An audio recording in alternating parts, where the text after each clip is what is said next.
बहनों और हमारे भाई और साथी श्री गोपाल जी की स्मृति में पधारे समस्त बंधुगण, सुबह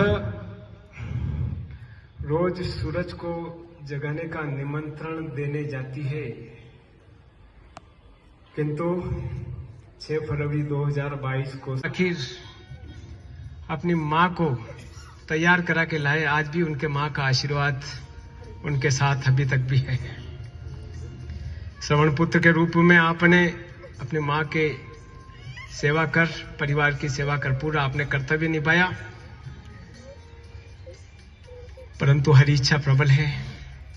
ऐसे ही हंसते खेलते आपने बसंत पंचमी की रात्रि को 2 बजे तक कर्म सेवा करते हुए आनंद के साथ, हमारे एक मित्र की बच्ची की शादी थी, उसका विवाह कार्यक्रम संपन्न कराया, परंतु अचानक रात्रि को 2:30 बजे आपकी हृदय गति रुक जाने से आप देवलोक चले गए, हम सभी को छोड़ गए। आपके परिवार में आपकी माता श्री सुशीला देवी जी, आपके बड़ी बहन ललिता जी, जिया जी गोविंद माधव जी जो गंगरार विराजते हैं, उसके पश्चात हेमलता जी, जिया जी महेंद्र जी दोसा, लीला जी राजेश जी देवगढ़, और सबसे छोटी सिस्टर छोटी बहन कुसुमलता जी योगेश जी जो उदयपुर में विराजते हैं, और आपका एक पुत्र और एक पुत्री शुभम ज्योतिष और ज्योत्सना।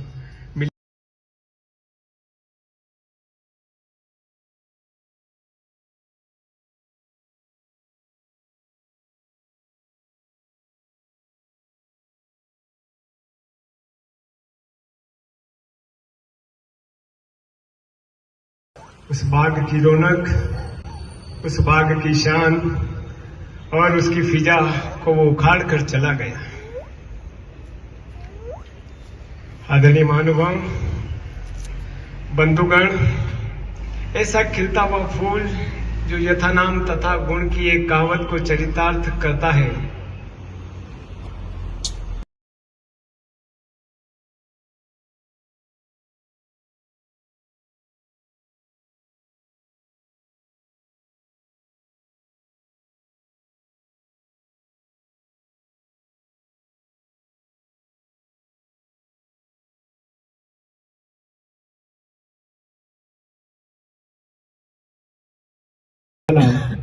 इसके अतिरिक्त श्रीमद् भागवत के कुशल प्रवक्ता के रूप में प्रतिवर्ष वे मध्य प्रदेश के मालवा क्षेत्र में जाकर भागवत कथाओं का प्रवचन अपने मधुर वाणी से किया करते थे।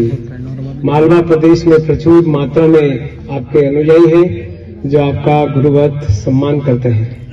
करीब 20 वर्ष पहले रामचरितमानस के अखंड पाठ के रूप में रामादल परिवार का प्रारंभ हुआ।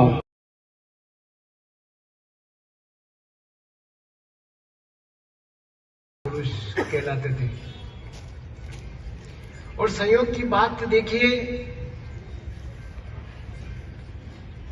कि आपके बड़े ही मन्नतों के बाद पंडित हीरालाल जी भट्ट साहब के कुल गौरव के रूप में 4-5 बहनों के पश्चात दिनांक 15 अगस्त 1968, और उस दिन जन्माष्टमी, एक साथ 2 पर्व, यानी एक तरफ पूरा देश हर्षोल्लास के साथ स्वतंत्रता दिवस मना रहा और दूसरी तरफ सायंकाल में जन्माष्टमी का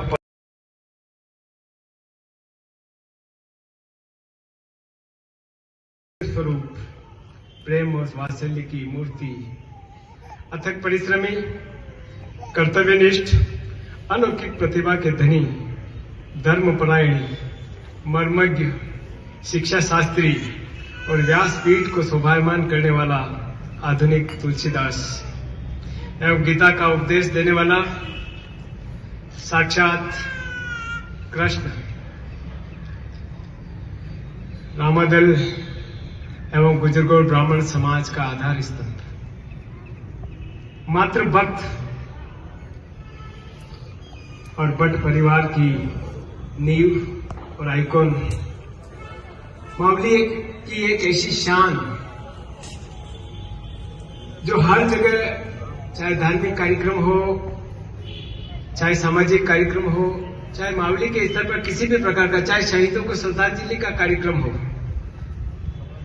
आप हमेशा अपनी जिम्मेदारियों का वहन करते हुए अपना कर्तव्य और दायित्व का